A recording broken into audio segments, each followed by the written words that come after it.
새 사람과 이상사회에 대해서 말씀을 나누고자 합니다. 어떤 사람이 먼 나라에 가서 돼지우리에서 열매를 먹고 있는 사람을 보고 깜짝 놀랐습니다. 그 처참한 몰골에 그 비참한 상황을 보니까 기가 막힌 것이죠. 자세히 보니까 그 사람은 자기 동네에서 그 어진 아버지 밑에서 잘 살고 있던 둘째 아들이 그런 비참한 몰골을 하고 있었습니다. 오늘 우리 인생들도 천사들이 보면 깜짝 놀랍니다. 최초의 아담과 하와가 상함도 해함도 없는 에덴 동산에서 살아갈 때 그 빛난 모습을 보았는데 그들의 자손들이 어찌 저리 비참하고 처참한 상황 가운데 살아가고 있는가. 천사들이 보면 기가 막힌 것입니다. 그러나 둘째 아들이 회개하고 돌아와서 새로운 삶을 살았듯이 우리가 예수님 안에 들어오면 새 사람이 되고 우리의 삶의 여건도 새롭게 변화될 줄 믿습니다. 그래서 우리가 새 사람과 이상 사회에 대해서 함께 말씀을 나누고자 합니다. 첫째로 우리는 인간의 본래적 모습을 기억해야 됩니다. 인간의 본래적인 모습은 성경에 기록되어 있습니다. 하나님께서는 이 세상을 저주받는 땅으로 만들지 않았습니다. 하나님께서는 온 세계를 창조하시고 하나님이 보시기에도 심히 좋은 아름다운 세계로 만드신 것입니다. 그러므로 온 땅에는 평화가 충만한 것입니다. 뿐만 아니라 사람을 소홀히 만드시지 않았습니다. 하나님께서는 자신의 형상과 모양으로 사람을 지으셨다고 말씀했습니다. 그러므로 모든 사람은 위대한 존재입니다. 하나님의 아들이요 하나님의 딸처럼 지음을 받은 것입니다. 뿐만 아니라 하나님께서는 사람을 지으신 그 다음 날 안식하시고 쉬셨습니다. 창세기 2장 1절 이하에 보면 천지와 만물이 다 이루어지니라. 하나님이 그 하시던 일을 일곱째 날에 마치시니 그가 하시던 모든 일을 그치고 일곱째 날에 안식하시니라. 사람들은 지음받은 후에 첫째 날 다가오면 일하러 가야지 그렇게 생각합니다. 우리는 먹고 마시는 그 문제가 발등에 떨어진 불이고 또 사회의 일을 행하는데 노심초사하고 또 세계의 여러 가지 일에도 관심을 갖고 그런 일들을 열심히 수행하고 있습니다. 물론 그런 일들이 적은 일은 아닙니다. 그러나 그것보다 더 근원적으로 인간이 해야 될 것이 있습니다. 그것은 아담이 처음 창조된 그 다음 날 안식일이어서 일하는 날이 아닙니다. 그날은 하나님을 예배하고 찬양하는 날입니다. 우리의 가장 근원적인 일은 하나님을 예배하고 찬양하는 것을 잊어서는 안 될 줄 믿습니다. 하나님께서 그렇게 사람을 만드신 것입니다. 그런데 오늘날 먹고 사는 문제로 말미암아 하나님을 예배하지도 못하고 사회가 또 세계가 어지러워서 주님을 예배하는 것이 그친다면 그것은 무엇인가 뒤틀어지는 것이고 잘못된 것입니다. 사람들 사이에서도 평화가 가득했습니다. 하나님께서는 모든 인류를 자기의 형상과 모양을 닮은 존재로 만들었기 때문에 남녀노유 빈부귀천을 막론하고 인종과 피부 색깔과 언어를 막론하고 모든 사람은 하나님의 형상대로 지음받은 똑같은 존재요 동등한 인권을 가진 존재인 줄로 믿습니다. 그럼 우리는 다른 약소국의 사람이라도 무시해서는 안 되고 우리와 피부색이 다르다고 해서 희거나 검다고 해도 그들을 얕잡아 봐서는 안 됩니다. 모든 사람의 속에는 피부보다 더 중요한 하나님의 형상을 담고 있기 때문입니다. 사람들 차이에도 남녀의 차이를 많이 얘기해서 남존여비 사상을 얘기한 사람이 있는데 원래는 하나님의 창조 때는 그런 것이 없습니다. 하나님께서는 남자와 여자도 똑같이 하나님의 형상으로 만드시고 창세기 1장 27절에 하나님의 자기 형상 곧 하나님의 형상대로 사람을 창조하시되 남자와 여자를 창조하시고 남자와 여자는 신체적인 조건이 다를 뿐이지 하나님의 형상을 이어받은 동등한 인격적 존재로 지음받은 것입니다. 그리고 이 남자를 하와를 먼저 만드신 후에 갈빗대를 뽑아서 하와를 만드실 때 하나님께서 이같이 말씀하십니다. 창세기 2장 18절에 야훼 하나님이 이르시되 사람이 혼자 사는 것이 좋지 아니하니 내가 그를 위하여 돕는 배필을 지으리라 하시니라. 돕는 배필을 짓는다. 그래서 여성은, 아내는 남자의 배필입니다. 배필이란 뜻은 똑같다는 뜻입니다. 코러스판던스, 상응한다는 그런 뜻이고, 이 돕는다는 단어가 중요해요. 돕는다는 것은 에제르라는 히브리어를 쓰는데, 이 에제르는 우리가 알고 있는 단어입니다. 에벤에셀 알죠? 에벤이라는 것은 돌이고 에셀이라는 것은 이 돕는다는 뜻입니다. 그럼 에벤에셀 뜻이 무엇입니까? 하나님이 여기까지 도우셨다는 것입니다. 이 에셀이라는 단어는 사람이 돕는 것을 사용하는 것은 별로 없고, 하나님이 이스라엘을 도울 때 에셀이라는 단어를 썼어요.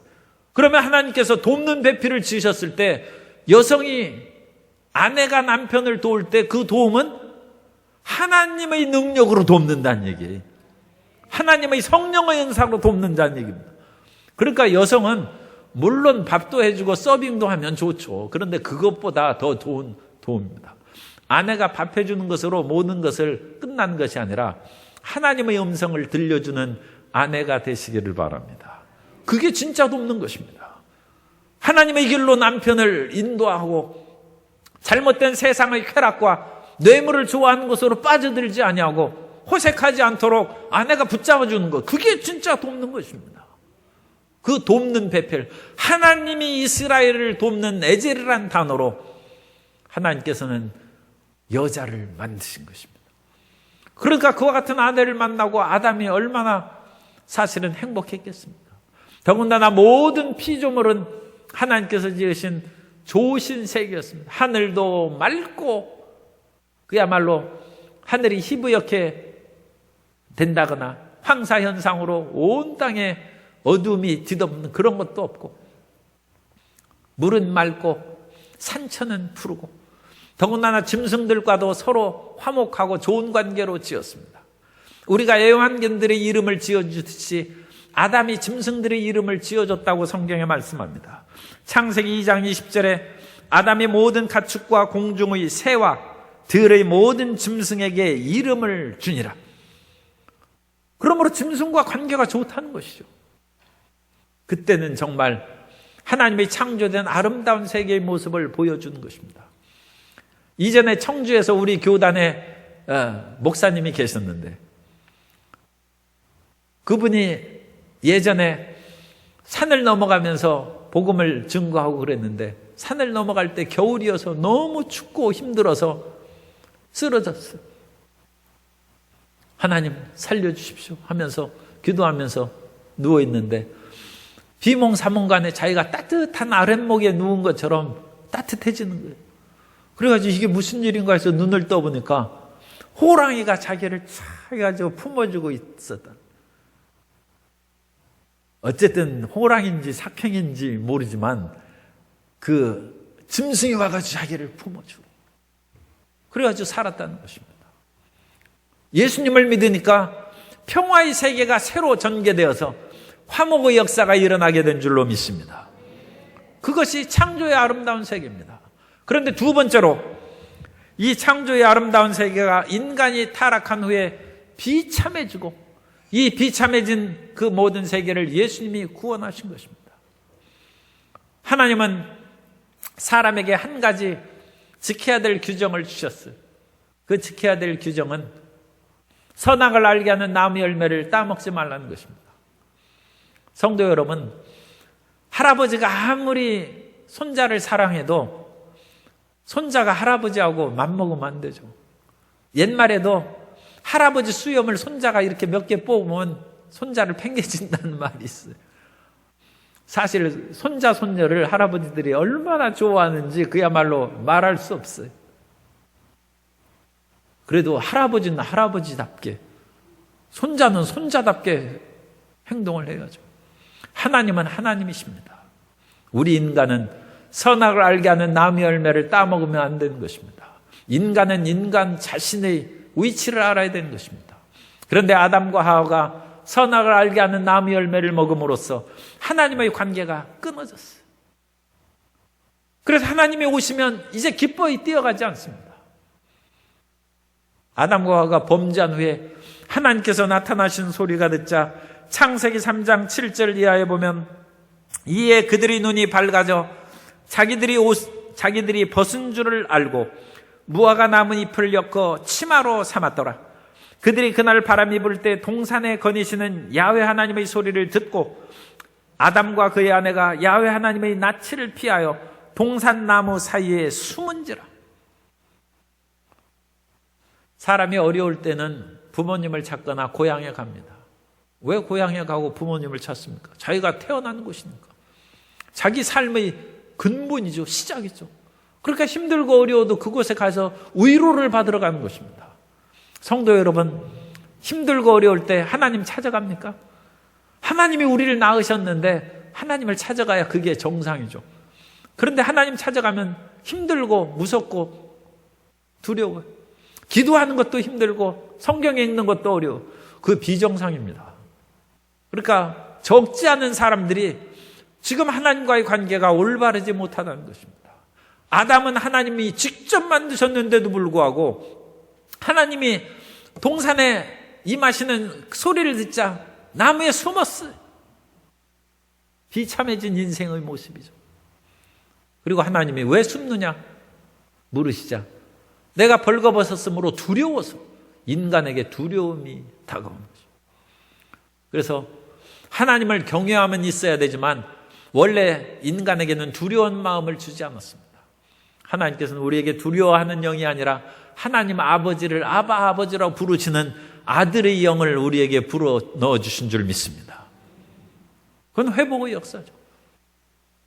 그런데 이제 하나님과의 관계가 끊어진 후에 부부 사이의 관계도 좋아질 까닭이 없죠. 아담은 하와 때문에 내가 선악을 먹었습니다.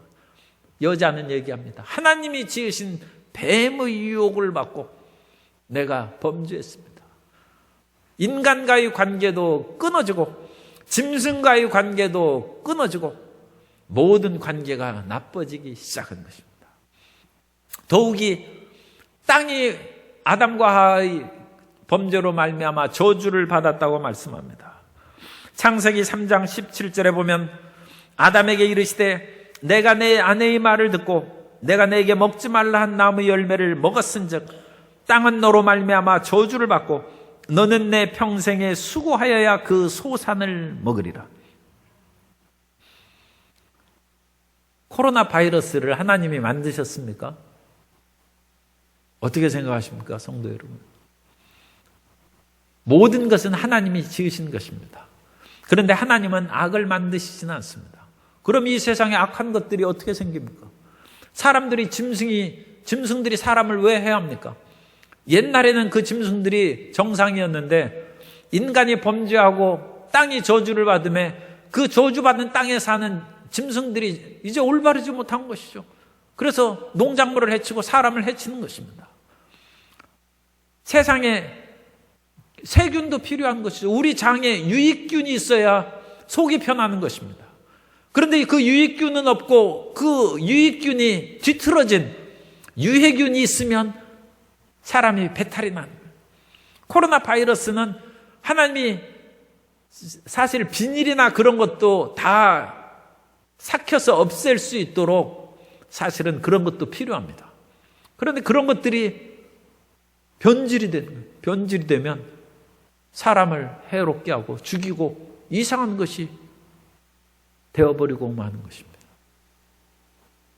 그래서 하나님께서 인간과의 그 모든 그런 올바른 관계가 깨어짐으로써 사람과의 관계도 깨어지고 자연과의 관계도 끊어지고 인생은 비참하게 되고 마치 둘째 아들처럼 돼지우리에서 주엽 열매를 먹는 그런 처참한 존재로 전락하고 만 것입니다. 그러나 하나님께서는 그 모든 사람을 사랑하셔서 구원하시기로 작정하셨습니다. 아담이 에덴 동산에 살 때에도 범죄했는데 이 죄악 중에 살면서 스스로 의롭게 살 사람이 누가 있겠습니까? 모든 사람이 죄를 범하였음에 하나님의 영광에 이르지 못한 것입니다. 그러므로 하나님께서는 점도 없고 흠도 없는 그 아들 예수 그리스도를 이 땅에 보내주셔서 온 인류를 구원하시기로 작정하시고 그 길을 예비하시는데 그 길을 진행하는 것이 인간의 삶 가운데 자식을 낳고 모든 하나님의 뜻을 깨닫게 하기 위해서는 시간이 필요한 것이죠. 그런데 그 시간을, 오랜 수천 년의 시간을 지나는 동안 연약한 인생을 하나님께서 그대로 둘 수 없어서 하나님께서는 여전히 그들을 돌보시고 치료하시는 일을 행하셨습니다. 우리 동양 고전의 장자의 그런 책이 있는데, 그 장자 이야기에 보면 어느 날 장자가 생활이 곤궁해서 친구를 찾아갔어요. 그 친구는 큰 부자고 제후인데 가서 내 생활이 어려우니까 좀 필요한 것을 좀 공급해달라고 했습니다. 그러자 그 친구가 껄껄껄 웃으면서, 아니 이런 대단한 분이 어찌 그렇게 사소한 돈을 그렇게 요구하는가? 내가 얼마 지나지 않으면 내 시급에서, 그러니까 그 사람은 대지중고죠. 소장농들이 이제 엄청난 그런 곡물을 가져올 것인데 그때 내가 금 300을 내가 융통해 주겠네. 그러자 장자가 화를 내면서 얘기합니다. 내가 자네 그 집으로 올 때 부르는 소리가 들어서 어디서 부르나 들어봤더니 수레바퀴가 지나면서 패인 웅덩이에 물이 고여서 거의 붕어 한 마리가 살고 있는데 그 붕어가 나보고 지금 목말라서 죽을 지경이니까 물을 좀 부어달라고 그러더라고. 그래서 내가 얘기했지. 내가 곧 멀지 않아서 오나라와 월라로 유세를 갔는데 그 오나라와 월라라는 양자강에 있는 물이 많은 지역이에요. 그래서 내가 거기에 유세 가면 서강의 깨끗한 물을 끌어다가 내가 너에게 가득 채워줄 테니까 그때까지 기다리라고 했어요. 붕어가 화를 내면서, 그때까지 내가 어찌 살겠느냐, 나중에 건어물 전해서 내 시체나 찾으라고. 장자가 그 비유를 하고 소매를 떨치고 일어났어요. 빌려주기 싫으면 빌려주기 싫다고 솔직하게 그게 얘기를 또 안 하는 것이 뭐 처세술인지는 모르겠습니다만, 하나님께서는 예수 그리스도가 이 땅에 오셔서 우리를 구원하실 그때까지도 우리가 상한 심령으로 부르짖으면 우리를 돌보아 주십니다. 연약한 몸을 치료해 주시고 예수 그리스도의 완전한 대속이 이루어지기 전까지도 저주받은 우리의 삶을 다시금 축복의 삶으로 채워주시는 것입니다. 주님께서는 상한 갈대를 꺾지 아니하시고 꺼져가는 심지를 끄지 아니하시는 것입니다. 그러다가 마침내 예수님께서 오셨어요. 예수님께서 오심으로 우리는 누구든지 예수님 앞에 나오면 죄사함을 받고 하나님께 나아가는 길이 열립니다. 옛날에는 억울한 일이 있으면 신문고 북을 두드려서 왕 앞에 나와서 하소연합니다. 그러나 이제는 예수님 안에서 우리가 하나님 앞에 나아가는 길이 열리게 된 것입니다. 히브리서 10장 19절 이하에 보면, 그러므로 형제들아 우리가 예수의 피를 힘입어 성소에 들어갈 담력을 얻었나니 그 길은 우리를 위하여 휘장 가운데로 열어놓으신 새로운 살 길이요 휘장은 곧 그의 육체니라. 이제 예수님을 믿으면 생명의 길로 나아갈 수 있는 것입니다. 그리고 예수님께서 나무에 달리사 율법의 저주에서 우리를 속량하셨기 때문에 우리는 더 이상 저주와 상관이 없습니다. 따라서 예수 믿는 나에게 저주는 상관없습니다. 나는 축복받은 사람입니다. 예수님 안에서 새로운 새 사람이 된 것입니다. 마치 둘째 아들이 죽을 지경이 되었어요. 그러자 그제서야 깨닫는 것입니다. 내가 하늘과 아버지께 죄를 범하여서 이런 처참한 신세가 되었으니 내가 용서를 빌고 내가 아버지께로 돌아가리라. 돌아와봤자 아버지 재산 다 없애버리고 그 누추하고 초라한 꼴을 보는 것은 부끄럽기 짝이 없죠. 아버지가 나를 받아줄까 그런 의심도 좀 들겠죠. 그러나 그 아들이 온 것이 참 대단합니다. 아버지는 사랑입니다. 그래서 그 아들이 멀리 오는데도 아버지가 뛰어나가서 가장 좋은 옷을 입히고 신의 발에 신발을 신기고 좋은 가락지를 끼우고 살찐 송아지를 잡아서 잔치하자는 것입니다. 하나님께로 돌아가기만 하면 주님께서 잔치를 열어주시고 우리에게 복을 내려주십니다. 하나님께 돌아가되 철저히 돌아가고 회개하는 성도 여러분 되시기를 바랍니다. 우리가 진정 주님을 바라고 돌이키면 주님께서 우리에게 역사하시고 위대한 구원의 은혜를 베풀어 주시는 것입니다. 세 번째로, 우리가 이와 같이 새 사람이 되면 우리의 삶에 새로운 그런 여건이 형성됩니다. 따라서 새 사람은 새 사회를 만듭니다. 오늘날 우리가 꿈꾸는 이상사회가 있습니다. 옛날부터 하는 유토피아의 세상은 예수님을 믿는 사람들이 올바르게 예수님을 따르면 새로운 세상, 이상사회가 건설되는 것입니다. 제가 오늘 24절까지만 우리가 성경을 봉독했죠. 둘째 아들이 왔습니다. 그래서 아버지가 새 옷, 좋은 옷을 입히고 살찐 송아지를 잡아서 잔치를 베풀고 즐거워하자고 했어요. 그런데 그 즐거워하는 자리에 꼭 있어야 될 사람이 빠져 있어요. 누가 빠졌습니까? 형이 빠졌죠. 형은 죄인도 아니고 아버지 재산을 딴 데 써버린 사람도 아니고 뙤약볕 밑에서 열심히 일하는 성실한 형입니다. 그런데 형이 빠졌어요. 그러니까 형을 참여시켜야죠. 그런데 형이 뜨거운 뙤약볕에서 열심히 일하다가 아마 이제 저녁 때가 되어서 집으로 돌아왔겠죠. 집에 풍악 소리가 나고 시끌벅적하고 잔치가 하니까 아니 이게 무슨 일인가 해서 종을 불러서 물러보니까 당신 동생이 와가지고 아버지가 기뻐서 잔치를 베풀었다는 거예요. 형이 화가 났어요. 아니 이 어찌된 그 나쁜 놈이 왔는데 어찌 이와 같이 잔치를 베풀고, 그 종들이 조금 빨리 잔치를 베풀 때 형을 일 그만하고 오라고 했어야 되는데 그 일을 전가를 못했나 봐요. 그래서 아버지가 이번에도 버선발로 뛰어나왔어요. 얘야, 우리 함께 잔치에 들어가자. 그러자 아들이 얘기합니다. 아버지, 제가 아버지 분부를 어긴 적이 없건만은 염소 새끼 한 마리라도 주어서 내 친구들과 함께 즐기게 한 적이 없더니 아버지 재산을 창교와 함께 다 말아먹은 이 둘째 아들, 그 사람이 왔는데 동생이라고도 안 해요. 아버지가 잔치를 베풀어 주셨습니다. 그러자 이 아들은 그야말로 죽었다가 살아온 것이나 마찬가지다. 그러므로 우리가 이것을 기뻐해야 되는 것이 마땅한 것이 아니냐. 그러면서 우리 함께 즐기자. 그것이 32절 끝입니다.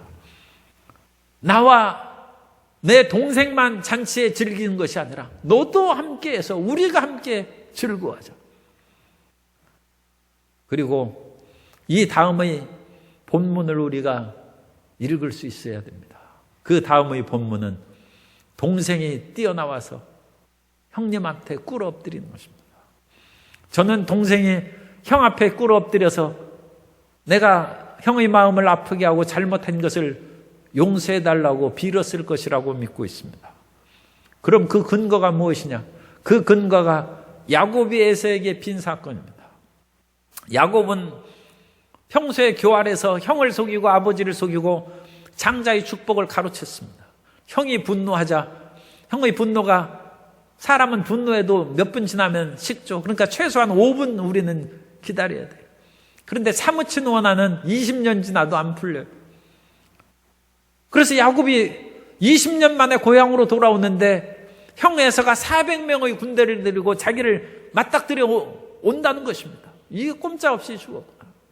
그래서 하나님 앞에 부르짖고 부르짖어 기도하면서 야복강 나루터에서 하나님을 만났어요. 그래서 하나님께서 내 이름이 무엇이냐? 야곱이니이다. 남의 발꿈치나 잡는 야곱이라 하지 말고 이제는 이스라엘이라 하라. 이름을 바꿔주고 하나님이 가셨어요. 그래서 야곱이 그곳을 분이엘이라고 이름, 하나님의 얼굴, 내가 하나님을 봤다는 것입니다. 하나님의 얼굴, 분이엘의 유래가 거기에서 나온 것입니다. 우리는 거기에서 끝나면 안 됩니다. 우리는 어렵고 힘들 때 열심히 기도하고 금식해서 하나님의 얼굴을 보고 하나님을 만나면 이제 끝났다고 생각합니다. 그런데 그 다음을 읽어야 됩니다. 야곱이 하나님을 만난 후에 형 에서 앞으로 나아가서 7번 허리를 구부려 절을 하고 그 형을 내 주라고 얘기합니다. 연년생은 형이라고 안 부르는 그런 좀 그 거친 동생도 있어요. 그런데 쌍둥이입니다. 그리고 자기가 그 형과의 그 뱃속에서부터 쟁탈전하는 경쟁 관계였어요. 그런데 야곱이 하나님을 만난 후에는 형님이라고도 하지 않냐고, 내 주여, 내 주께서. 이 뒤에 성경에 나오는 창세기 33장 그 전후를 읽어보시면 하나님을 만난 후에 우리가 다른 사람에게 잘못한 것을 용서를 빌기 바랍니다. 그 사람의 용서를 받아내고 그 사람의 마음이 풀어질 때 그때 이상적인 가정이 이루어지고 이상적인 직장이 이루어지고 이상적인 사회가 건설될 줄로 믿습니다. 이미 지금 때가 늦었기는 합니다만 그렇게 일을 행하신 분들이 혹시 있을지 모르겠어요. 우리가 마스크 사러 줄서 기다리고 있을 때 그 마스크를 2개 샀어요. 그야말로 금쪽 같은 그런 마스크 그런데 그 마스크를 평소에 나하고 좀 사이가 안 좋고 좀 심하게 말하면 원수진 사람에게 보냈어요. 그래서 소포가 왔어요. 그 사람이 딱 받아보니까 아니 금 같은 마스크 2개를 자기를 적대하는 그 사람이 보냈어요. 마음이 녹아질 거 아닙니까? 하나님의 은혜 받은 사람이 사람들이 마음을 돌이키고 화목하게 하는 길입니다. 분명히 둘째 아들은 평상시 잘못된 행동으로 말미암아 형과의 사이가 나빴을 것이고 형한테 물론 부모한테도 얘기를 안 했는데 그 재산을 가지고 먼 나라로 떠나감으로써 형 친구들도 얘기했을 거 아니에요. 어찌 그런 못된 동생이 있었느냐. 평상시에도 일도 안 하고 형이 일할 때 동생은 낮잠을 자거나 딴 데로 놀러 다녔을 것입니다. 그 모든 것을 일일이 회개하고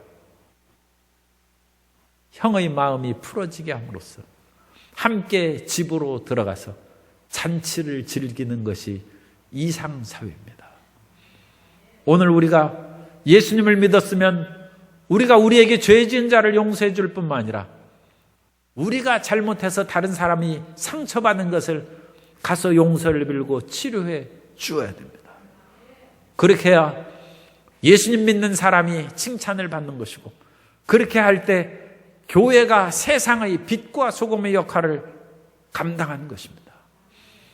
한국의 무디 붕사라고 일컫는 이성복 목사님이 20몇 살에 회개했습니다. 그때 생각난 것은 10여 년 전에 14살 때 기차표 반값을 자기가 속여가지고 탄 것이 생각이 났어요. 그 당시 12살까지는 반표로, 그러니까 값이 절반이거나 그랬겠죠, 끊을 수 있는데 14살 때 그걸 2살 속여가지고 표를 끊었다는 것입니다. 그것이 죄책감이 들어서 그 반값의 4배의 값을 자기 시골 역장에 보냈어요. 그런데 얼마 후에 답장이 왔습니다.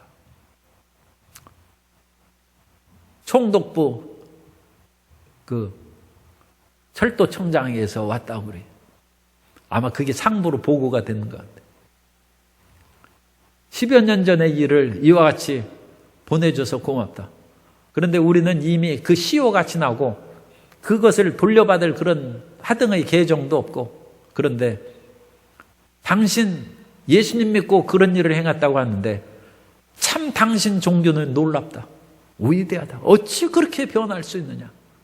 그 돈은 동봉하니까 학비에 보태 쓰라고 보내왔답니다.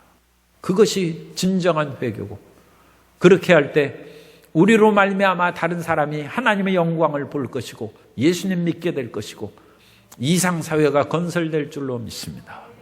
우리는 죄악과 고통 가운데 비참하게 살아가면서 주님 나를 구원해 주옵소서 몸부림치며 기도, 주님께서 우리를 반드시 구원해 주십니다. 그러나 하나님의 얼굴을 본 후에는 우리에게 죄진 자를 용서할 뿐만 아니라 내가 잘못해서 상처받은 사람에게 끝까지 용서를 빌므로 저 사람 예수님 믿더니 과연 변했구나. 나도 그런 예수님을 믿겠다는 함께 변하는 가정이 되고 함께 변하는 직장이 되고 함께 변하는 이상사회가 건설되기를 예수님 이름으로 축원합니다.